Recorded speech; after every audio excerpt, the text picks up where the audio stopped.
La nuit où tout bascula, personne n'entendit les cris. C'était une nuit glaciale de janvier 1892 et le fleuve Meuse charriait des plaques de glace qui cognaient contre les piliers du vieux pont de pierre.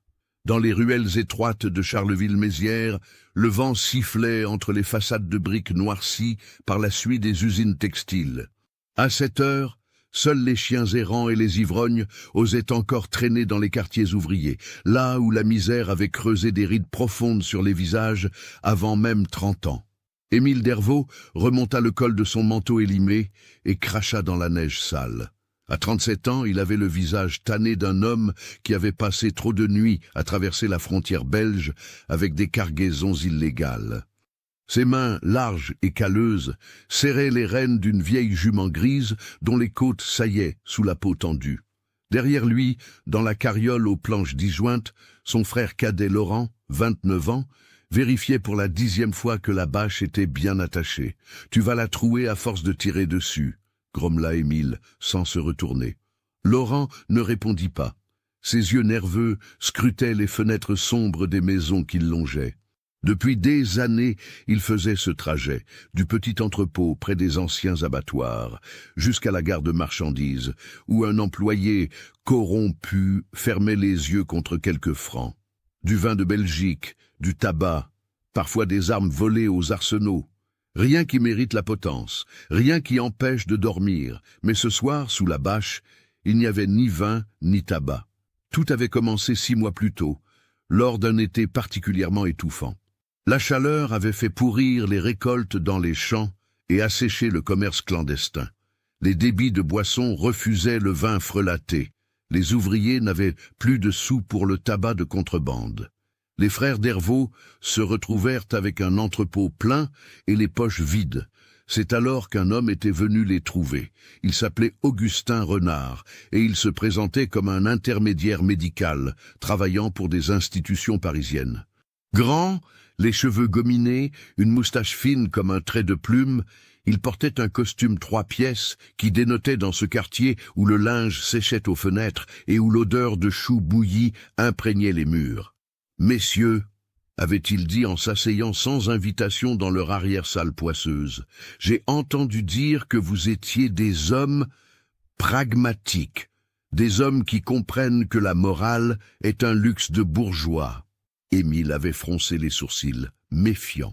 Laurent, lui, s'était penché en avant, intrigué. « La science progresse, messieurs », avait continué Renard, en sortant une enveloppe de sa veste.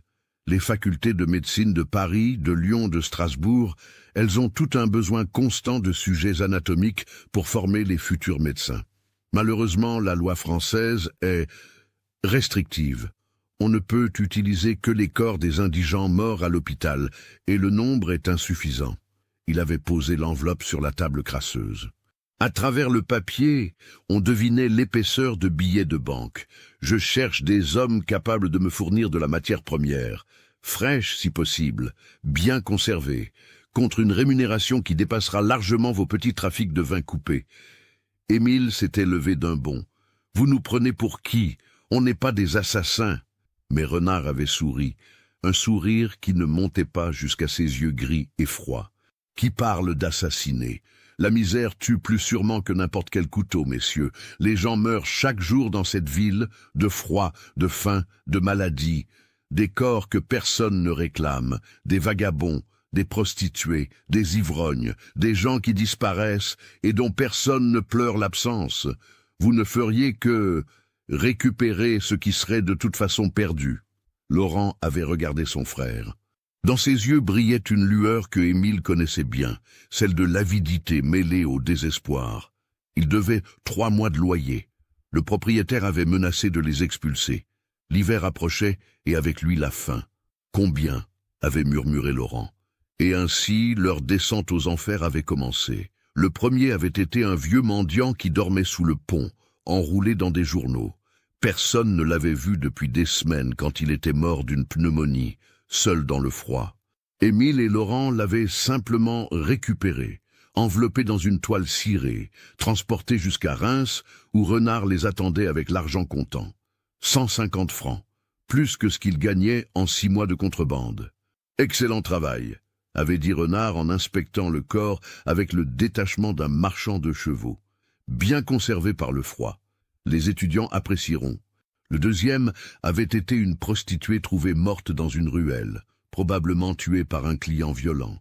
Le troisième, un ivrogne que tout le quartier connaissait, retrouvé gelé dans sa mansarde. Au début, Émile se répétait qu'il ne tuait personne, qu'il ne faisait que ramasser ce que la mort avait déjà pris. Mais l'argent était si facile, si tentant, et Renard en demandait toujours plus. La demande augmente, expliquait-il à chaque livraison. Les facultés ouvrent de nouvelles chaires. Le progrès médical, messieurs, repose sur vos épaules. Puis vint l'hiver 1891, le plus rude depuis des décennies. Les usines fermèrent, les ouvriers furent jetés à la rue. La faim creusa les joues et fit briller les yeux d'une lueur désespérée. C'est là que les frères Dervaux franchirent la ligne qu'ils s'étaient jurés de ne jamais dépasser. Cela commença avec une jeune femme. Elle s'appelait Mathilde, elle avait 19 ans et elle venait de l'Aisne dans l'espoir de trouver du travail dans les filatures de soie. Émile l'avait vue au marché, grelottante dans sa robe trop fine, demandant l'aumône d'une voix tremblante. « Elle est seule ?» avait murmuré Laurent ce soir-là. « Personne ne sait qu'elle est ici. Personne ne la cherchera. » Émile avait secoué la tête, horrifié. « Non, on a dit qu'on ne toucherait qu'aux morts. »« On meurt de faim, Émile !» Laurent avait frappé la table du poing. « Le propriétaire veut nous expulser, on n'a plus rien. Et elle va mourir de toute façon, dans une semaine, peut-être 2. De froid ou de faim. Quelle différence? La différence entre récupérer un corps et prendre une vie. » Mais Laurent avait déjà ce regard vide qu'Émile reconnaissait, celui d'un homme qui s'était convaincu que la fin justifiait les moyens. 3 jours plus tard, Mathilde disparut. Les gens du quartier hochèrent la tête avec tristesse. Encore une de ces pauvres filles venues de la campagne, probablement reparties ailleurs, ou pire. Dans Charleville-Mézières, les jeunes femmes seules disparaissaient régulièrement.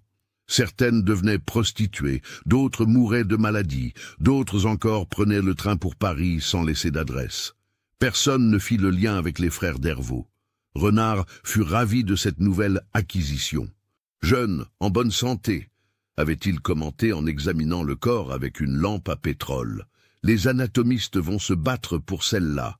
200 francs, messieurs, 200 francs pour une vie humaine. » Après Mathilde, il y eut Jeanne, une couturière veuve qui vivait seule dans une soupente, puis Henri, un ouvrier tuberculeux que personne ne voulait embaucher, puis d'autres. Toujours des gens seuls, sans famille, sans amis, sans personne pour remarquer leur disparition dans une ville où la misère engloutissait les existences comme la Meuse engloutissait les glaçons. Les frères Dervaux développèrent une méthode. Laurent repérait les cibles. Il avait un don pour identifier ceux qui ne manqueraient à personne.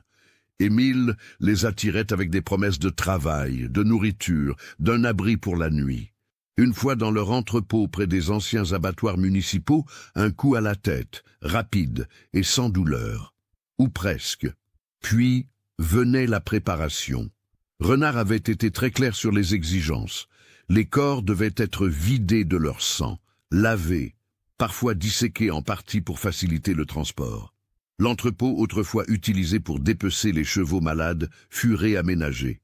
Des crochets au plafond, de grandes bassines de cuivre, des scies et des couteaux bien aiguisés.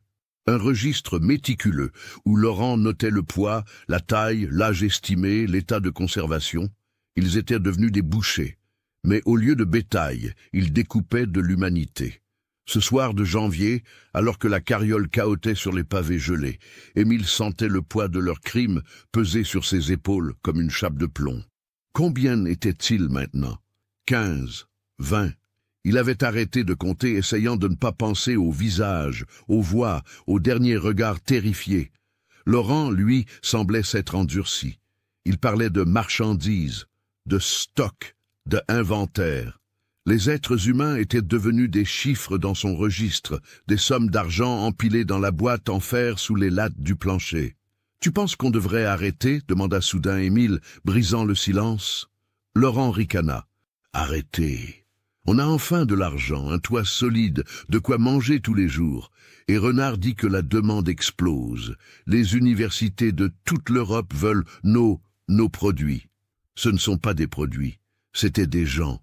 C'étaient des morts en sursis, Émile. On ne fait qu'accélérer l'inévitable. Mais Émile savait que c'était un mensonge. Ils étaient devenus des prédateurs, chassant les plus faibles de la société pour les transformer en marchandises. Et le pire, c'est qu'ils étaient loin d'être seuls. Renard avait laissé entendre que d'autres fournisseurs opéraient dans toute la France, à Lyon, à Marseille, à Lille. Un réseau clandestin qui alimentait les tables de dissection des facultés prestigieuses. La carriole s'arrêta devant un entrepôt discret près de la gare. Renard les attendait, toujours impeccable dans son costume sombre, une cigarette aux lèvres. « Messieurs » les salua-t-il, ponctuel comme toujours. « Qu'avez-vous pour moi ce soir ?» Laurent descendit et souleva un coin de la bâche. Renard se pencha, examina rapidement. Un homme, la quarantaine, en bon état, parfait, 180 francs, comme convenu. Il leur tendit une enveloppe. Émile la prit mécaniquement, le cœur lourd. « J'aurai besoin de 3 nouveaux sujets d'ici la fin du mois », ajouta Renard en inspectant la carriole. La faculté de Lyon organise une grande démonstration anatomique. Il perd le double pour des spécimens de qualité. Le double. 600 francs. Laurent sourit. On s'en occupe. Sur le chemin du retour, Émile regarda son frère. Dans la lueur tremblante de la lanterne, le visage de Laurent semblait changer. Plus dur, plus froid. Comme si quelque chose d'essentiel s'était éteint en lui. « Tu te souviens de papa ?» demanda soudain Émile. « Il disait qu'un homme sans honneur n'est qu'une bête. » Laurent cracha dans la neige. « Papa est mort en nous laissant des dettes et une masure pourrie. Son honneur ne nous a jamais nourris. Peut-être, mais au moins il pouvait se regarder dans un miroir. » Un silence pesant s'installa. Au loin, les cloches de l'église Saint-Remy sonnèrent 2 heures du matin. Dans les ruelles sombres, quelqu'un toussait, une toux rauque et désespérée. Un bruit que les frères Dervaux connaissaient bien, celui d'un mourant. « Il y a une jeune femme qui est arrivée hier, » dit Laurent, les yeux fixés droit devant lui. « Elle cherche du travail dans les filatures. Elle loge dans une pension du quartier des Forges. Elle est seule. Personne ne la connaît. » Émile ferma les yeux. Encore une, toujours une de plus. Laurent, quoi? On a besoin de l'argent. Renard paie bien. C'est du commerce, rien de plus. C'est du meurtre. Appelle ça comme tu veux. Laurent tourna enfin la tête vers son frère, et Émile fut glacé par ce qu'il vit dans ses yeux du vide. Une absence totale d'humanité. On est allé trop loin pour reculer maintenant. Si on s'arrête, si on parle, on finit sur l'échafaud. Alors on continue. C'est aussi simple que ça. La carriole s'arrêta devant leur maison, une bâtisse de briques délabrée coincée entre une tannerie et un atelier de réparation de machines. Émile descendit lentement, ses jambes engourdies par le froid et par quelque chose de plus profond, la certitude que son âme était perdue. À l'intérieur, Laurent compta l'argent sur la table de la cuisine, empilant soigneusement les billets. Avec ça, on peut acheter de nouveaux outils, des couteaux plus aiguisés, une meilleure scie pour les os. Et il faudrait installer un système de drainage dans la cave. Renard dit que plus le travail est propre, mieux il paie. Émile ne répondit pas. Il monta dans sa chambre, s'assit sur le lit défoncé et regarda par la fenêtre crasseuse. Dehors, la neige continuait de tomber, recouvrant la ville d'un linceul blanc. Quelque part dans ces rues, une jeune femme cherchait du travail, de l'espoir, une chance de survivre. Elle ne savait pas encore qu'elle était déjà morte. Dans la chambre voisine, Laurent fredonnait en rangeant l'argent. Le son résonnait dans le silence comme un chant funèbre. Les frères Dervaux étaient devenus les fantômes qu'ils créaient, des ombres sans âme qui hantaient les ruelles de Charleville-Mézières, chassant les vivants pour nourrir les tables de dissection des universités prestigieuses. Et la ville, indifférente, continuait de tourner avalant ses pauvres et ses faibles dans un silence complice. Personne ne voyait, personne ne parlait, personne n'écoutait les cris qui mouraient dans la nuit glaciale. Pas encore. D'où me suivez-vous? Laissez un commentaire. Février apporta une vague de froid encore plus mordante. Le Meuse gela presque complètement, et les plus pauvres brûlèrent leurs meubles pour se chauffer.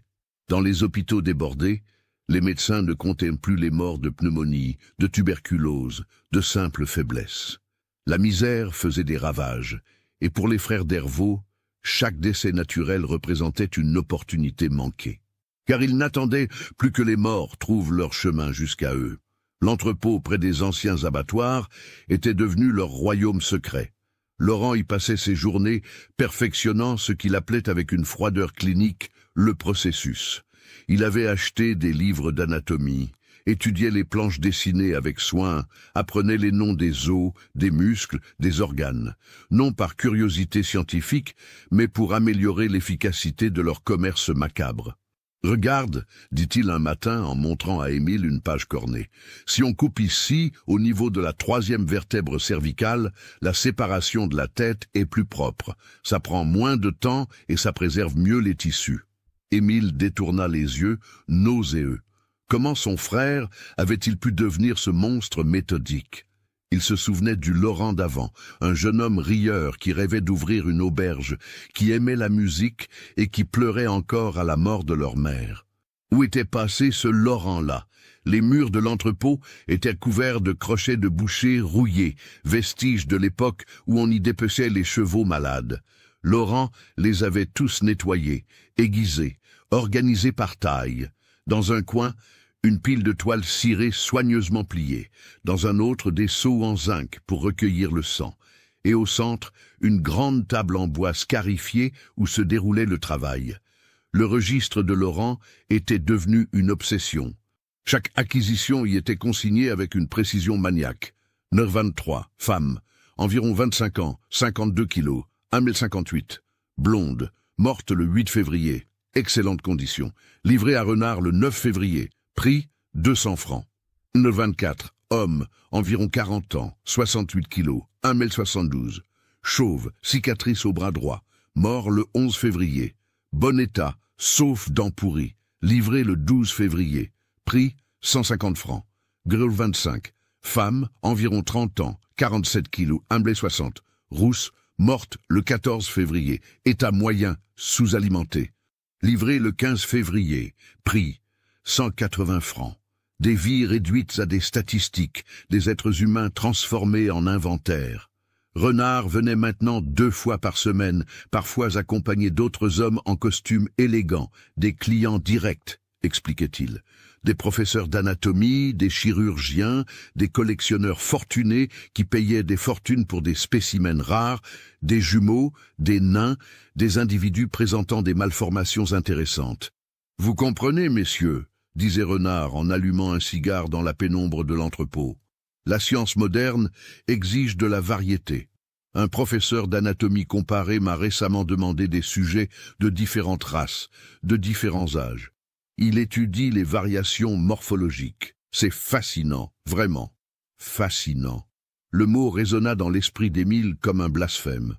Un soir, un homme au visage émacié et aux yeux enfoncés arriva avec Renard. Il portait une sacoche de cuir usée et sentait le formol. « Messieurs, je vous présente le docteur Valentin Leclerc de la faculté de médecine de Paris, un de nos clients les plus exigeants. » Leclerc examina l'entrepôt d'un regard froid et calculateur. « Vous avez là un équipement rudimentaire mais fonctionnel, commenta-t-il, comme s'il inspectait une boucherie ordinaire. Monsieur Renard m'a vanté la qualité de vos fournitures. J'ai un besoin urgent de 3 sujets jeunes et sains pour une démonstration anatomique devant des étudiants étrangers. Je paie 300 francs par spécimen. 900 francs, une fortune. » Laurent s'avança immédiatement. « On peut vous fournir ça en 1 semaine. »« Parfait. » Leclerc sortit un carnet et un stylo à plumes. « J'ai des exigences précises. Je veux un homme entre 20 et 30 ans, athlétique si possible. Une femme du même âge, en bonne santé, non enceinte. Et un enfant ou un adolescent, les étudiants doivent comprendre les différences de développement anatomique. » Émile sentit son sang se glacer. Un enfant. Il voulait qu'il tue un enfant. « Non, » dit-il d'une voix tremblante. « Pas d'enfant. Jamais. » Leclerc le regarda avec surprise, puis avec un sourire condescendant. Votre sensiblerie vous honore, monsieur, mais elle est mal placée. Les enfants meurent par centaines dans cette ville chaque hiver. La diphtérie, la scarlatine, la malnutrition. Vous ne feriez que récupérer ce que la nature a déjà condamné. J'ai dit non. Laurent posa une main sur l'épaule de son frère, ses doigts s'enfonçant douloureusement dans sa chair. Émile, on peut en discuter à l'extérieur. Dehors, dans le froid mordant, Laurent saisit son frère par le col de son manteau. Tu vas tout faire capoter. 900 francs, Émile. C'est plus qu'on ne gagne en un an. Pas un enfant. Je ne toucherai pas à un enfant. Et quelle est la différence? Un gamin des rues qui mourra de toute façon de faim ou de maladie, ou une femme qui crèvera dans un hospice, ils sont tous condamnés. On ne fait qu'accélérer l'inévitable. Émile repoussa violemment son frère. Écoute-toi, écoute ce que tu es devenu. On est des assassins, Laurent, des monstres. Et maintenant, tu veux tuer des enfants? Le visage de Laurent se durcit. On est des survivants. Dans ce monde, il n'y a que deux sortes de gens, ceux qui mangent et ceux qui sont mangés. J'ai choisi mon camp. Alors tu l'as choisi sans moi. Je ne marcherai plus là-dedans. Laurent ricana. Vraiment? Et tu vas faire quoi? Aller voir les flics? Leur expliquer qu'on a tué et découpé une vingtaine de personnes? Tu finiras sur l'échafaud avec moi, grand frère. Tu es aussi coupable que moi. C'était vrai, et Émile le savait. Il avait du sang sur les mains, autant que Laurent. Il avait attiré les victimes, les avait assommées, les avait transportées. Il avait tenu les scies pendant que Laurent découpait. Il avait compté l'argent, encore et encore. Il était piégé dans cet enfer de sa propre création. À l'intérieur, Leclerc attendait, tapant du pied avec impatience. « Alors, messieurs, avons-nous un accord ?» Laurent regarda son frère, un défi dans les yeux. Puis il se tourna vers le médecin et sourit. « On a un accord. Une semaine pour 3 spécimens selon vos spécifications. » Leclerc hocha la tête avec satisfaction et sortit une avance, 300 francs en billets froissés. « Je reviendrai dans 7 jours. Ne me décevez pas. » Après son départ, Renard félicita Laurent. « Excellente transaction, le docteur Leclerc est très influent. Si vous le satisfaites, il vous recommandera à d'autres clients de premier plan. » Cette nuit-là, Émile ne rentra pas chez lui. Il erra dans les rues glacées de Charleville-Mézières, passant devant les tavernes où s'entassaient les ouvriers, devant les hospices où gémissaient les malades, devant l'église Saint-Remy dont les vitraux brillaient faiblement dans l'obscurité. À un moment, il se retrouva sur le vieux pont de pierre, regardant le Meuse charrier des plaques de glace. Il suffisait de sauter, de se laisser tomber dans l'eau noire et glacée, de mettre fin à cette spirale d'horreur. Mais il n'en avait pas le courage. Même pour mourir, il était trop lâche. Quelqu'un toussa derrière lui. Émile se retourna et vit une silhouette frêle, un garçon d'une 12aine d'années, vêtu de haillons, les pieds nus malgré le gel. « Vous auriez pas un sou, monsieur ?» demanda l'enfant d'une voix éraillée. « J'ai rien mangé depuis 2 jours. » Émile fouilla dans sa poche et en sortit quelques pièces. Le garçon les prit avec un sourire édenté et s'enfuit en boitant, ses pieds laissant des traces sanglantes dans la neige. Et Émile comprit avec horreur que c'était exactement le genre d'enfant que Laurent rechercherait, seul, sans famille, invisible aux yeux du monde. Il courut derrière le garçon, le rattrapa par le bras. « Où habites-tu » L'enfant le regarda avec méfiance. « J'ai pas de maison. Je dors où je peux. Tu as de la famille ? Maman est morte l'année dernière. Papa, je sais pas où il est. » Parfait, absolument parfait pour Laurent. Émile fouilla de nouveau dans ses poches et en sortit tout l'argent qu'il avait, une 20aine de francs. « Tiens, prends ça et va chez les Sœurs de la Charité, rue de la Paix. Dis-leur que tu cherches un abri, et surtout... » Il serra l'épaule maigre du garçon. « Surtout, ne fais confiance à personne qui te propose du travail facile ou un endroit chaud pour dormir. Compris? Ne fais confiance à personne. » Le garçon hocha la tête, stupéfait par cette manne inattendue, et s'enfuit dans la nuit. Émile resta seul sur le pont, tremblant de froid et de dégoût de lui-même. Il venait peut-être de sauver une vie, mais combien d'autres n'avaient pas eu cette chance? Combien avaient croisé le chemin de Laurent, attirés par de fausses promesses, pour finir sur cette table de bois dans l'entrepôt maudit. Les jours suivants furent un cauchemar. Laurent traqua ses proies avec une efficacité terrifiante. Il repéra un jeune docker récemment arrivé de Sedan, sans famille ni amis. Une couturière d'une trentaine d'années qui vivait seule dans une mansarde. Et, malgré les protestations d'Émile, un garçon de 13 ans qui traînait près de la gare, vendant des journaux pour survivre. « Tu n'as pas à participer si ça te dégoûte tant que ça », dit Laurent avec un haussement d'épaule. « Je peux m'occuper de tout moi-même. » Et c'est ce qu'il fit. Émile se retrouva spectateur impuissant de l'horreur. Il entendait les cris étouffés venant de l'entrepôt. Il voyait les seaux remplis de sang que Laurent vidait dans le Meuse la nuit. Il sentait l'odeur métallique et écœurante qui imprégnait les vêtements de son frère. Le 7e jour, Leclerc revint avec Renard. Laurent les conduisit à la cave où 3 caisses en bois étaient alignées, soigneusement étiquetées. « Parfait !» dit Leclerc, en inspectant brièvement le contenu. « Le travail est propre, les sujets sont en excellent état. Voici le reste de votre paiement. 600 francs supplémentaires, le prix de 3 vies. » Après leur départ, Laurent compta l'argent avec une satisfaction évidente. « Tu vois, tout s'est bien passé. Et Leclerc a dit qu'il nous recommanderait à d'autres clients. On va enfin avoir une vraie clientèle. » Émile le regarda avec des yeux vides. « Tu es devenu fou, complètement fou. »« Non, j'ai juste compris comment fonctionne le monde. » Laurent rangea l'argent dans leur cachette. Les riches ont toujours exploité les pauvres. Les médecins ont toujours eu besoin de corps pour progresser. On est juste un maillon de la chaîne, et un maillon qui se fait bien payer en plus. Ce soir-là, un homme vint frapper à leur porte. Grand, les cheveux gris, le visage marqué par les années. Il portait l'uniforme délavé d'un ancien soldat. « Je m'appelle Théodore Marchand », dit-il d'une voix grave. « J'étais capitaine dans la garde nationale pendant la guerre contre la Prusse. Maintenant, je suis à la retraite et je m'occupe de problèmes que la police préfère ignorer. » Laurent fronça les sourcils. « Qu'est-ce que vous voulez ? » Vous connaître. Les yeux de Marchand étaient perçants, scrutateurs.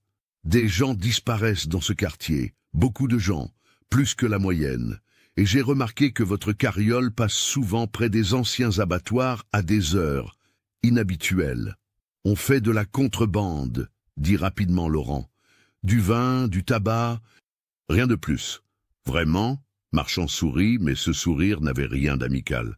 Parce qu'il y a 3 semaines, je vous ai vu sortir de cet entrepôt à 4 heures du matin. Votre carriole était lourdement chargée, et elle dégoulinait. Pas de vin, à mon avis. Plutôt quelque chose de plus visqueux. Le silence qui suivit fut glacial. « Je ne sais pas de quoi vous parlez, » dit Laurent, mais sa voix tremblait légèrement. « Bien sûr que non. » Marchand fit un pas en arrière. « Mais je vais garder un œil sur vous, messieurs Dervaux. Un œil très attentif.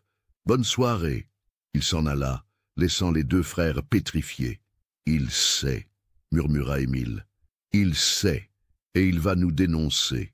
Il ne sait rien. Il devine, c'est tout. » Mais Laurent semblait ébranlé pour la première fois depuis des mois. « On va faire plus attention, se faire discret pendant quelques semaines. » Mais quelques jours plus tard, une jeune femme disparut près du marché aux poissons. Puis un ouvrier ne se présenta pas à son poste à l'usine textile. Puis une vieille mendiante qu'on voyait tous les jours près de l'église ne fut plus là. Et Marchand observait, notait, rassemblait des preuves. Les frères Dervaux étaient devenus tellement arrogants, tellement sûrs de leur impunité, qu'ils ne remarquèrent pas les murs se refermer autour d'eux. Pas encore. Si cette histoire macabre vous a donné des frissons, partagez-la avec un ami qui aime les contes d'horreur. Mars arriva avec une pluie glaciale qui transforma la neige en boue grise. Le Meuse déborda légèrement, inondant les caves des maisons près des quais. Dans cette eau trouble remontèrent des choses que la rivière avait gardées prisonnières tout l'hiver. Branches pourries, détritus, et parfois des formes plus inquiétantes que les riverains préféraient ne pas examiner de trop près. C'est un ouvrier drageur, nettoyant les berges, qui fit la découverte. Il crut d'abord à une racine d'arbre emmêlée dans les algues. Puis il vit les doigts, une main humaine, la peau blanchie et gonflée par l'eau, émergeait de la vase. Il hurla et tomba à la renverse. En quelques heures, la police était sur place et avec elle Théodore Marchand. « Tirez sur cette corde !» ordonna l'inspecteur Gustave Arnoux, un homme corpulent aux favoris impressionnants. « Doucement, il y a peut-être d'autres morceaux. » Ce qu'ils sortirent de l'eau ce jour-là glaça le sang de tous les présents. Pas un corps entier, mais des parties. Un torse décapité et sans membres. Des jambes séparées à mi-cuisse. Des bras coupés au niveau de l'épaule. Tout avait été soigneusement découpé, presque chirurgicalement. « C'est un homme », déclara le médecin légiste appelé sur place. La quarantaine environ. Mort depuis plusieurs semaines, immergé dans l'eau froide, ce qui a ralenti la décomposition. Un accident, suggéra un jeune policier, le visage verdâtre. Un accident qui découpe quelqu'un en morceaux réguliers? Arnoux secoua la tête. Non, c'est un meurtre, et un meurtre qui ressemble diablement à un travail de boucher. Marchand, qui se tenait légèrement en retrait, s'approcha. « Inspecteur, je peux vous parler en privé ?» Dans un café proche, Marchand exposa ses observations des dernières semaines. Les disparitions inexpliquées, les frères Dervaux et leurs carrioles suspectes, l'entrepôt près des anciens abattoirs, les allées et venues nocturnes. Ce ne sont que des indices circonstanciels, objecta Arnoux. Pas de quoi obtenir un mandat. Alors attendons la prochaine découverte. Parce qu'il y en aura une autre, inspecteur, j'en suis certain. Il avait raison. 2 jours plus tard, des enfants jouant près du pont trouvèrent un sac de toile accroché dans les piliers. À l'intérieur, des os proprement nettoyés, certains encore partiellement recouverts de chair bouillie. Le médecin légiste identifia des fémurs, des côtes, une partie d'un crâne. « C'est incroyable », murmura-t-il en examinant les os à la lumière d'une lampe. « Ces os ont été traités. Regardez, ils ont été bouillis pour enlever la chair, puis blanchis. C'est exactement la technique utilisée dans les écoles de médecine pour préparer des squelettes anatomiques. » Arnoux sentit son estomac se retourner. « Vous voulez dire que quelqu'un prépare des corps pour les vendre à des institutions médicales, et apparemment, il jette les déchets dans le Meuse. » La nouvelle se répandit dans Charleville-Mézières comme une traînée de poudre. Les journaux locaux titrant en lettres grasses, le boucher de Charleville frappe à nouveau. La panique s'installa. Les mères gardèrent leurs enfants à l'intérieur. Les femmes seules ne sortaient plus après la tombée de la nuit.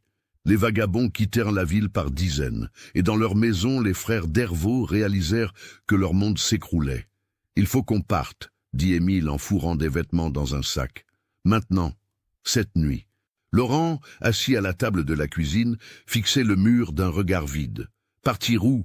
On n'a nulle part où aller. N'importe où. La Belgique, l'Allemagne, l'Angleterre, tant qu'on est loin d'ici. Et l'argent, tu veux tout abandonner ?» Émile s'arrêta, incrédule. « L'argent, Laurent, ils vont nous pendre. Tu comprends ça? Ils vont nous pendre. » Un coup violent à la porte les fit sursauter tous les deux. La voix autoritaire d'Arnoux résonna. « Police! Ouvrez immédiatement !» Laurent se leva d'un bond, cherchant une issue. Mais la maison était encerclée. Des policiers partout, leurs lanternes perçant l'obscurité. « On va nous prendre !» murmura Émile, paralysé par la terreur. « Non !» Laurent saisit un couteau sur la table. « Je ne finirai pas sur l'échafaud. » Avant qu'Émile puisse l'arrêter, Laurent courut vers l'arrière de la maison. Un coup de feu retentit. Des cris, puis le silence. Émile ouvrit la porte d'entrée, les mains en l'air. Arnoux et Marchand entrèrent, pistolets au poing. « Où est votre frère ?» demanda l'inspecteur. « Il s'est enfui par derrière. » Ils le trouvèrent dans le jardin détrempé, une balle dans l'épaule, le couteau encore à la main. Il se débattit comme un animal pris au piège, crachant et hurlant, jusqu'à ce que 3 policiers le maîtrisent. « Fouille de la maison !» ordonna Arnoux. Ce qu'ils découvrirent dépassa leur pire cauchemar. Dans une cachette sous le plancher, le registre de Laurent. Page après page de noms, de dates, de mesures, de prix. 27 entrées au total. 27 êtres humains transformés en marchandises. Dans l'entrepôt près des abattoirs, l'horreur atteignit son paroxysme. Les crochets, les scies, les seaux tachés de sang séché. et dans un tonneau de saumure au fond de la cave, des morceaux qu'il n'avait pas encore eu le temps de vendre ou de jeter, des mains, des pieds, des fragments de visage conservés dans le sel. Mais ce qui glaça le sang de tous les enquêteurs fut la découverte dans un coin sombre de l'entrepôt, une caisse en bois contenant des photographies des victimes prises après leur mort, positionnées comme dans les planches anatomiques. Laurent avait photographié son travail, créant un catalogue macabre de ses crimes. Et là, sur l'une de ces photographies, Arnoux reconnut un visage. Celui de sa propre nièce, disparue 6 mois plus tôt. Louise, 19 ans, venue de Tours pour chercher du travail. Elle avait dit qu'elle avait trouvé une place de domestique chez une famille bourgeoise. Puis, plus de nouvelles. On avait pensé qu'elle était partie ailleurs, qu'elle avait oublié d'écrire. L'inspecteur tomba à genoux, la photographie tremblant dans ses mains. « Louise, mon Dieu, Louise !» Marchand posa une main sur son épaule, lui-même bouleversé. Dans cette caisse, il y avait des dizaines de photographies, des dizaines de visages figés dans la mort, des jeunes et des vieux, des hommes et des femmes, même des enfants. Qui leur achetait ces corps ? Demanda Arnoux d'une voix étranglée par les sanglots et la rage. C'est Émile, effondré contre un mur de la maison, qui finit par parler. Les mots sortaient de sa bouche comme un vomissement, une confession qui ne pouvait plus être retenue. Renard, Augustin Renard, c'est lui qui nous a tout appris, lui qui nous a dit qu'il y avait un marché pour ça, que des médecins, des professeurs, des chirurgiens, qu'il payait des fortunes pour des corps frais. Il nous a fourni les outils, les contacts, les techniques. Où peut-on le trouver? Je ne sais pas. Il vient ici, on ne sait pas où il habite. Mais les registres de Laurent contenaient plus que des descriptions de victimes. Il y avait aussi des adresses, des noms de clients, des montants payés. La découverte suivante fit trembler toute la France. Renard n'était pas un simple intermédiaire. C'était le chef d'un réseau tentaculaire qui s'étendait sur toute l'Europe. Les frères Dervaux n'étaient qu'un maillon parmi des dizaines d'autres fournisseurs, opérant dans les grandes villes françaises et au-delà. Lyon, Marseille, Lille, Bruxelles, Londres, partout, des hommes comme Laurent chassaient les plus vulnérables pour alimenter les tables de dissection. Et les acheteurs, certains des plus prestigieux noms de la médecine française, des professeurs éminents, des chirurgiens célèbres, des directeurs d'hôpitaux, tous savaient parfaitement l'origine des spécimens qu'ils achetaient. Tous fermaient les yeux, se cachant derrière le noble prétexte de l'avancement scientifique. Le docteur Valentin Leclerc, dont le nom apparaissait plusieurs fois dans le registre, fut arrêté dans son bureau de la faculté de médecine de Paris. Quand on fouilla ses archives, on découvrit des correspondances avec des dizaines de fournisseurs à travers l'Europe. Il tenait lui-même une sorte de catalogue, notant les prix, les qualités, les disponibilités. « C'est pour la science », se défendit-il lors de son interrogatoire. « Ces gens seraient morts de toute façon. Ils n'ont servi à rien de leur vivant, au moins leurs corps ont contribué au progrès de la médecine. » Marchand, présent lors de l'interrogatoire, dut se retenir de franchir la table et d'étrangler cet homme qui parlait d'êtres humains comme de rats de laboratoire. Mais la révélation la plus dévastatrice vint lorsqu'on arrêta enfin Renard, après des semaines de traque. On le trouva dans une villa luxueuse près de Reims, entouré d'œuvres d'art achetées avec l'argent du sang. Lors de son procès, face à une foule hurlante réclamant sa tête, Renard fit une déclaration qui glaça d'horreur toute la salle d'audience. « Vous me jugez? Vous, qui fermez les yeux sur la misère qui tue plus sûrement que n'importe quel couteau? Vous, qui laissez des enfants mourir de faim dans vos rues? Vous, qui exploitez les ouvriers jusqu'à ce qu'ils crachent leurs poumons? Je n'ai fait qu'utiliser les cadavres que votre société produit en masse. J'ai créé un commerce. Un commerce qui répond à une demande réelle. Les facultés de médecine ont besoin de corps. J'ai trouvé un moyen de les leur fournir. Si je suis un monstre, alors vous êtes tous complices, car vous avez créé les conditions qui rendent mon commerce possible. Le silence qui suivit fut assourdissant, parce qu'au fond, il avait raison. Les corps qu'il vendait n'étaient pas ceux de bourgeois confortablement installés. C'étaient ceux des pauvres, des marginaux, des invisibles. Des gens dont la société se fichait éperdument tant qu'ils restaient hors de vue. Des gens qui disparaissaient sans que personne ne pose de questions.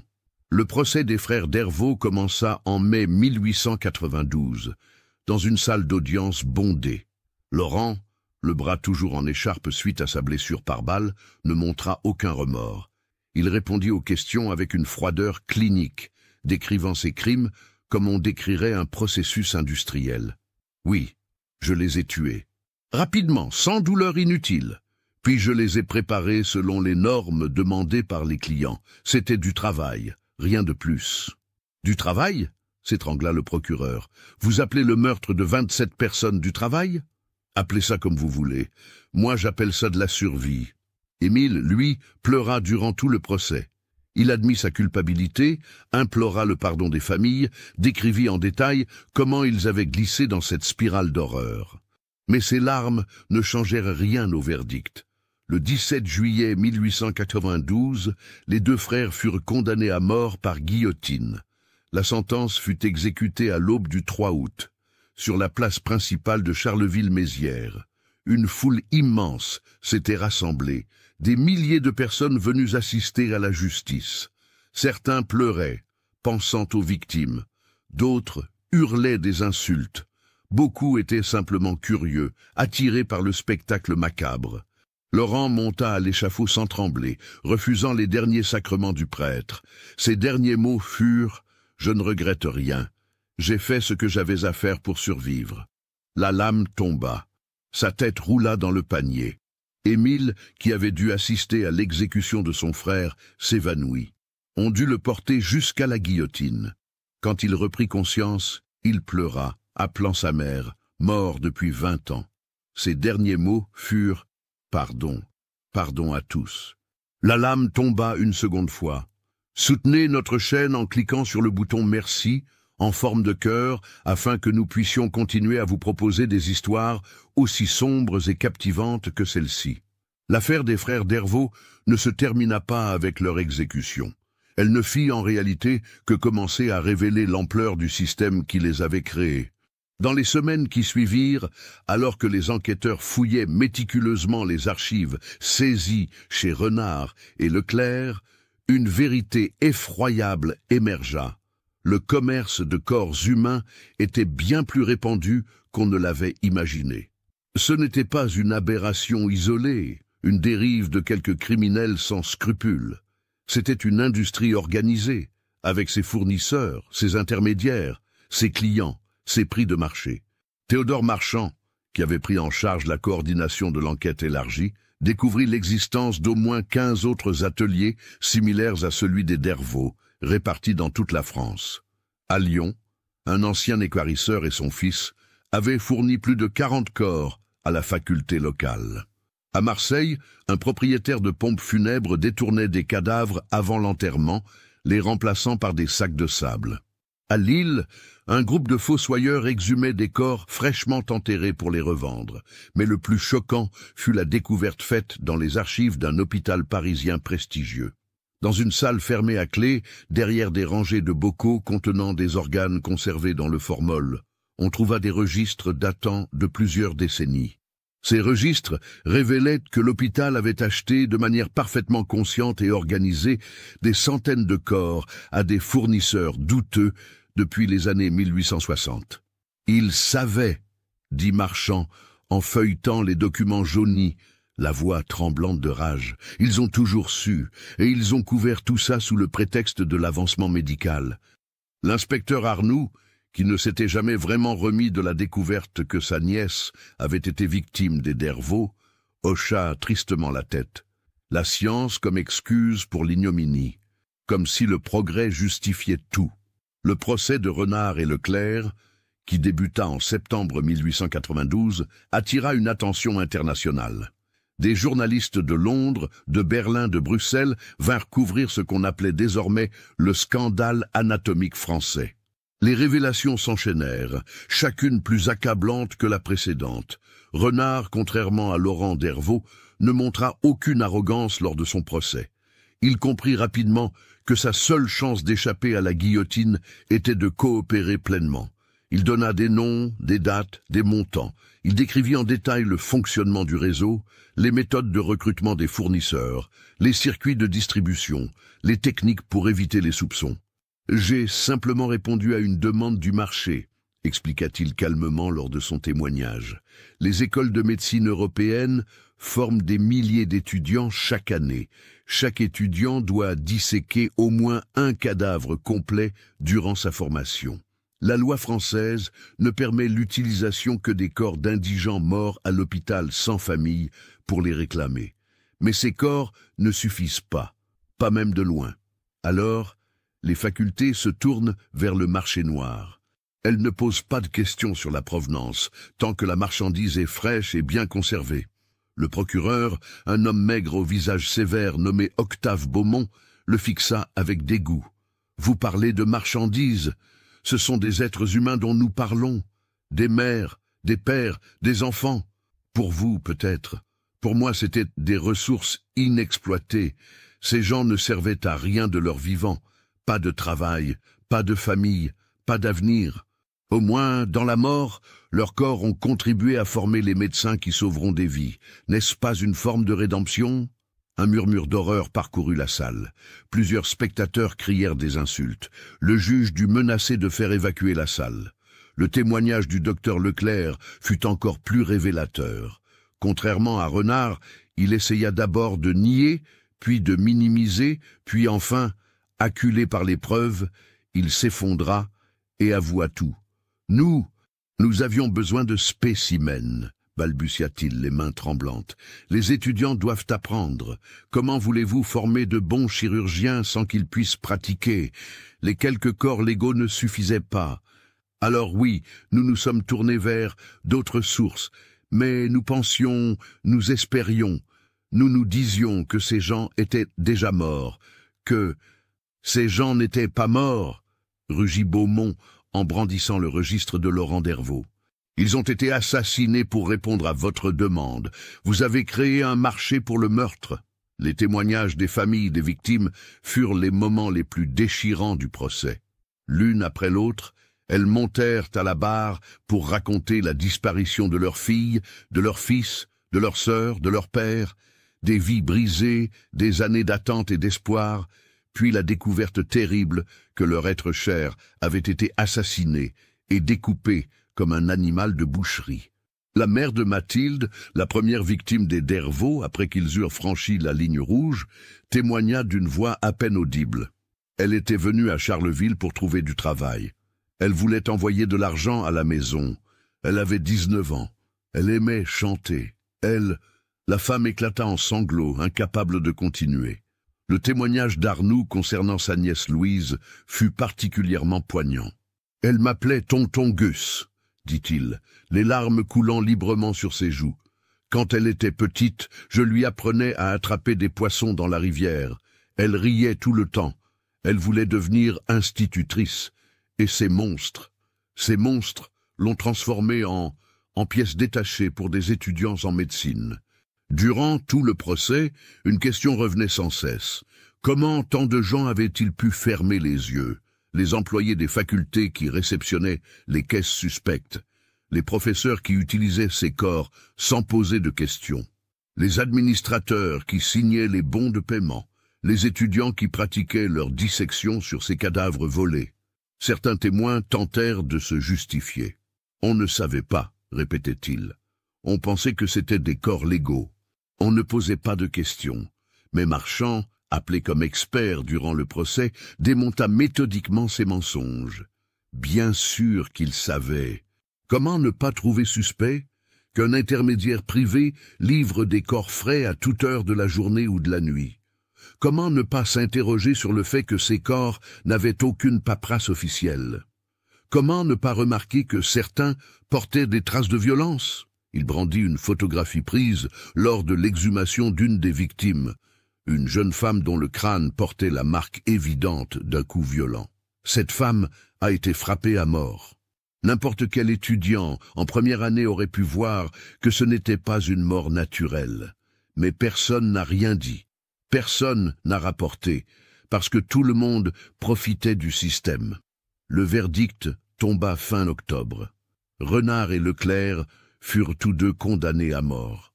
Mais contrairement aux frères Dervaux, leurs sentences furent commuées en travaux forcés à perpétuité suite à l'intervention de plusieurs personnalités influentes, des médecins, des professeurs, des membres du gouvernement qui craignaient qu'une enquête trop approfondie ne révèle leurs propres implications dans le scandale.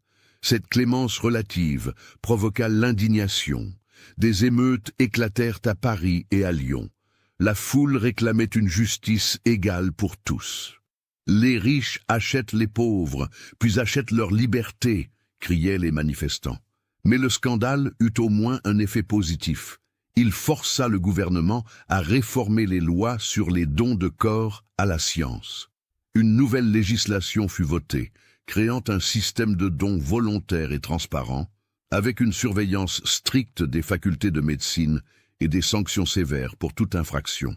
À Charleville-Mézières, la vie tenta de reprendre son cours normal, mais la ville resta marquée à jamais. L'entrepôt des frères Dervaux fut brûlé par les habitants, malgré les ordres des autorités. Personne ne voulait que ce lieu d'horreur continue d'exister. La maison des Dervaux, elle, resta vide pendant des années. Personne ne voulait y habiter. Les enfants du quartier racontaient qu'on entendait des cris la nuit, que des ombres bougeaient derrière les fenêtres condamnées. Bien sûr, ce n'étaient que des histoires, mais dans une ville hantée par tant de morts injustes, la frontière entre le réel et l'imaginaire devenait floue. Marchand, qui avait été le fer de lance de l'enquête, ne se remit jamais vraiment de ce qu'il avait découvert. Il démissionna de ses fonctions officieuses et se retira dans une petite ferme en Champagne. Avant de partir, il confia à Arnoux « J'ai vu des choses terribles pendant la guerre. J'ai vu des hommes tués par milliers, des villages entiers brûlés. Mais cette affaire, cette froideur calculée, cette transformation d'êtres humains en marchandises, c'est pire que la guerre. Parce qu'à la guerre, on peut au moins se dire qu'on se bat pour une cause. Mais ici, c'était juste de l'avidité, de la pure avidité déguisée en progrès scientifique. Arnoux, lui, resta à son poste. Il se fit une mission de retrouver toutes les victimes du réseau, de leur donner un nom, une histoire, une sépulture digne. C'était un travail titanesque. Beaucoup de corps avaient été complètement dispersés, utilisés par différentes institutions, perdus dans l'anonymat des salles de dissection. Mais il persévéra. Chaque identification, même des années après les faits, était une petite victoire contre l'oubli. Il créa un mémorial dans le cimetière de Charleville, une simple pierre tombale portant l'inscription « Aux victimes du commerce de la chair humaine, que leur nom ne soit jamais oublié ». En dessous étaient gravés tous les noms qu'il avait pu identifier. Mathilde Vasseur, 19 ans, Jeanne Bertrand, 34 ans, Henri Lefebvre, 41 ans, Louise Arnoux, 19 ans, et tant d'autres. Certains noms manquaient, des gens si pauvres, si marginalisés qu'ils n'avaient même pas laissé de traces de leur existence. Même dans la mort, ils restaient anonymes. Pour eux, Arnoux avait fait graver « Et tous ceux dont les noms ont été perdus, vous n'êtes pas oubliés ». Les années passèrent. 1893, 1894, 1895. Le scandale s'estompa progressivement des mémoires. D'autres tragédies, d'autres drames captèrent l'attention publique. La vie continua. Mais à Charleville-Mézières, personne n'oublia vraiment. Les vieux racontaient l'histoire aux jeunes. Les mères l'utilisaient pour mettre en garde leurs filles contre les inconnus proposant du travail trop facilement. Les ouvriers, après quelques verres dans les tavernes, parlaient à voix basse des frères qui avaient vendu l'humanité par morceaux. Et parfois, lors des hivers particulièrement rudes, quand le Meuse charriait de nouveau des plaques de glace, quelqu'un trouvait quelque chose dans l'eau. Un os, un morceau de tissu, un objet personnel, une bague, un peigne, un bouton de chemise. Chaque fois, la même question revenait. Était-ce un reste des crimes des Dervaux, ou y avait-il d'autres secrets enfouis dans les eaux troubles du fleuve? Parce que la vérité terrible que révéla l'affaire Dervaux, c'est que la misère crée toujours des prédateurs. Tant qu'il y aura des pauvres que personne ne regarde, des marginaux dont personne ne se soucie, des invisibles que la société ignore, il y aura des hommes pour les exploiter, les utiliser, les transformer en marchandises. Les frères Dervaux n'étaient pas des aberrations. Ils étaient le symptôme d'une maladie plus profonde, celle d'une société qui avait assigné une valeur marchande à l'existence humaine, où certaines vies valaient moins que d'autres. Et cette maladie n'est jamais vraiment guérie. Printemps 1896. 4 ans après l'exécution des frères Dervaux. Victor Beaumont, le fils du procureur qui avait mené l'accusation, entrait en première année de médecine à la faculté de Paris. C'était un jeune homme brillant, idéaliste, convaincu que la médecine était la plus noble des professions, sauver des vies, soulager la souffrance, repousser les frontières de la connaissance. Son premier jour dans la salle de dissection fut un choc. L'odeur d'abord, le formol mêlé à quelque chose de plus organique, de plus dérangeant. Puis la vision des tables en marbre blanc, chacune supportant une forme recouverte d'un drap gris. 30 tables, 30 corps. Le professeur Girard, un homme aux cheveux blancs et à la voix grave, fit son entrée. « Messieurs et mesdames », ajouta-t-il avec un signe de tête vers les 3 femmes présentes, rares pionnières dans ce domaine encore largement masculin, « bienvenue dans le temple de l'anatomie. Ce que vous allez apprendre ici formera la base de toute votre carrière médicale. Ces corps que vous voyez ne sont plus des personnes, ce sont des outils d'apprentissage, des livres de chair et d'os que vous devez étudier avec rigueur et respect. » Il fit un geste et les assistants retirèrent les draps. Victor se retrouva face au corps d'un homme d'environ 60 ans, maigre, la peau jaunâtre. À côté de lui, une étudiante nommée Hélène Roussel pâlit en découvrant le corps d'une jeune femme, probablement morte de tuberculose, à en juger par son état émacié. « D'où viennent ces corps ?» demanda un étudiant du fond de la salle. Girard marqua une pause imperceptible. « De l'hospice municipal, des indigents morts sans famille pour les réclamer. Tout est parfaitement légal, comme l'exige la loi votée après le scandale de 1892. » Mais dans cette pause, dans l'inflexion de sa voix, Victor perçut quelque chose. Un malaise, un mensonge. Les semaines passèrent. Victor se révéla doué pour l'anatomie. Ses dissections étaient précises, ses observations pointues, mais une question ne cessait de le hanter. Ces corps sur les tables, qui étaient-ils vraiment? Un soir, alors qu'il travaillait tard dans la salle de dissection déserte, il remarqua quelque chose sur le poignet du cadavre qu'il étudiait, une cicatrice. Pas n'importe quelle cicatrice, mais un tatouage à demi effacé, des initiales AM. Les indigents de l'hospice n'avaient généralement pas de tatouage. C'était un luxe de gens ayant eu, à un moment de leur vie, assez d'argent pour se payer ce genre de fantaisie. Intrigué, Victor commença à examiner les autres corps. Sur l'un, il trouva une alliance en or cachée dans un pli de peau. Sur un autre, une dent en or. Sur un troisième, des marques sur les poignets qui ressemblaient à des liens. Son malaise grandit. Il se souvint des récits de son père sur l'affaire Dervaux, des nuits où Octave Beaumont rentrait à la maison hanté par les témoignages des familles, les photographies des victimes, l'horreur industrialisée. « Papa », demanda Victor lors d'un dîner familial, « les réformes après le scandale Dervaux, elles ont vraiment changé les choses. » Son père posa sa fourchette, le regard soudain las. « Que veux-tu savoir exactement ? Les corps utilisés dans les facultés aujourd'hui, ils sont vraiment tous d'origine légale ?» Un long silence. Puis, « Officiellement, oui, officieusement. » Octave soupira. « La demande n'a pas diminué, Victor. Chaque année, des milliers d'étudiants entrent en médecine. Tous doivent disséquer. La loi a imposé plus de surveillance, plus de paperasse. Mais le marché noir, il existe toujours. Plus discret, plus sophistiqué, mais toujours là. Tu veux dire que les facultés achètent encore des corps volés ? Je ne dis rien, je ne peux rien prouver, mais si tu cherches bien, si tu poses les bonnes questions, si tu regardes vraiment ces corps sur les tables de dissection, tu verras qu'ils ne correspondent pas tous au profil d'indigents morts à l'hospice. » Victor sentit son estomac se nouer. Et personne ne fait rien? Qui ferait quelque chose? Les administrateurs des facultés? Ils ont besoin de ces corps. Les professeurs, leur carrière en dépend. Les étudiants, ils veulent devenir médecins. Et les autorités, elles préfèrent ne pas savoir. Tant que ce n'est pas aussi flagrant qu'avec les Dervaux, tant que personne ne trouve de cadavre dans le Meuse, tout le monde ferme les yeux. Cette conversation changea Victor. Il ne pouvait plus regarder les corps sur les tables de dissection de la même manière. Chaque cadavre devenait une question. Qui étais-tu? Comment es-tu mort? Ta famille sait-elle où tu es? Hélène Roussel, l'étudiante qui travaillait à la table voisine, remarqua son trouble. « Tu penses à l'affaire Dervaux, n'est-ce pas ?»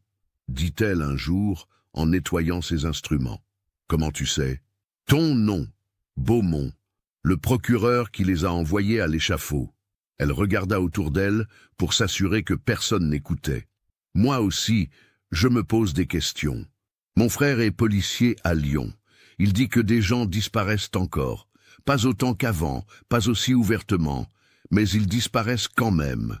Et il dit que certaines facultés paient des sommes considérables à des fournisseurs dont personne ne connaît vraiment l'identité. On devrait faire quelque chose. Quoi? On est étudiant. On n'a aucun pouvoir. Et si on parle trop fort, si on pose trop de questions, on risque de se faire expulser. Ou pire. Pire? Hélène baissa la voix jusqu'au murmure. Un étudiant de 3e année, il y a 2 ans, a commencé à investiguer sur l'origine des corps. Il prenait des notes, posait des questions aux employés. 1 mois plus tard, on l'a retrouvé dans la Seine. Officiellement, un suicide. Mais son camarade de chambre dit qu'il avait reçu des menaces. Victor sentit un frisson le parcourir. Le système était bien plus profond, bien plus dangereux qu'il ne l'avait imaginé. Mais il ne pouvait pas rester les bras croisés. Il commença à mener sa propre enquête discrète. Il notait les corps qui semblaient suspects, ceux qui portaient des marques de violence, ceux qui avaient des objets de valeur, ceux dont l'état de conservation suggérait qu'ils n'avaient pas suivi les circuits officiels. Il découvrit que la faculté de médecine de Paris payait un intermédiaire nommé Félix Durand pour services administratifs liés à l'approvisionnement en matériel pédagogique. Un euphémisme transparent pour quiconque savait lire entre les lignes. Il apprit qu'à Lyon, à Marseille, à Lille, des réseaux similaires opéraient toujours dans l'ombre, toujours avec la complicité tacite des institutions prestigieuses. Un soir d'hiver 1897, alors que Victor travaillait tard dans les archives de la faculté, cherchant des documents sur les transactions avec Durand, il entendit des voix. Se cachant derrière une étagère, il vit entrer le doyen de la faculté, accompagné d'un homme qu'il ne connaissait pas. « Les étudiants posent trop de questions cette année », disait le doyen. « Surtout ce Beaumont, le fils du procureur, évidemment. Il fouine partout. »« Voulez-vous que je m'en occupe ?» demanda l'inconnu d'une voix froide. « Non, non, rien de violent. On ne peut pas se permettre un autre scandale, mais... assurez-vous qu'ils comprennent qu'il y a des lignes à ne pas franchir. » Le lendemain, Victor trouva une note glissée sous la porte de sa chambre d'étudiant. Pas de signature, juste quelques mots. « Votre père a déjà perdu une nièce dans cette affaire. Serait dommage qu'il perde aussi son fils. » Le message était clair. Victor se retrouva face à un dilemme terrible, continuer son enquête et risquer sa vie, ou se taire et devenir complice du système qu'il voulait combattre. Il pensa aux victimes, à tous ces inconnus sur les tables de dissection qui n'avaient jamais demandé à servir la science, à leurs familles qui les cherchaient peut-être encore, à l'injustice fondamentale d'un système qui transformait la misère en marchandise. Puis il pensa à son avenir, sa carrière, sa famille, sa propre vie. Le choix qu'il fit cette nuit-là hante encore ceux qui connaissent l'histoire. Victor Beaumont termina ses études de médecine. Il devint un chirurgien respecté, sauva des centaines de vies, forma des dizaines d'étudiants. Mais il ne parla jamais publiquement de ce qu'il avait découvert. Il garda ses notes, cachées dans un coffre que sa famille découvrit après sa mort en 1954. Ces notes furent publiées par un historien dans les années 1970, révélant que le commerce clandestin de corps humains avait continué bien après l'affaire Dervaux, simplement devenu plus discret, plus organisé, plus institutionnalisé. Dans ses dernières volontés, Victor avait laissé un message destiné aux générations futures. « J'ai choisi le silence par lâcheté, déguisé en pragmatisme. Je me suis dit qu'un bon médecin pouvait faire plus de bien en soignant qu'en dénonçant. Mais c'était un mensonge. Le bien qu'on fait en fermant les yeux sur le mal ne vaut rien. Si vous lisez ceci, quelle que soit l'époque, sachez que l'humanité a toujours un prix sur le marché. Les formes changent. Esclavage, travail forcé, prostitution, trafic d'organes, mais le principe reste le même. Les pauvres et les faibles sont transformés en marchandises pour le profit des riches et des puissants. Ne fermez pas les yeux. Ne vous dites pas que c'est inévitable. Ne choisissez pas comme moi le confort du silence, parce que ce silence est la vraie complaisance qui permet aux horreurs de perdurer. À Charleville-Mézières, 120 ans après les crimes des frères Dervaux, la ville a changé. Les anciens abattoirs ont été démolis, remplacés par un centre commercial. Le Meuse coule toujours, mais ses berges sont aménagées en promenade.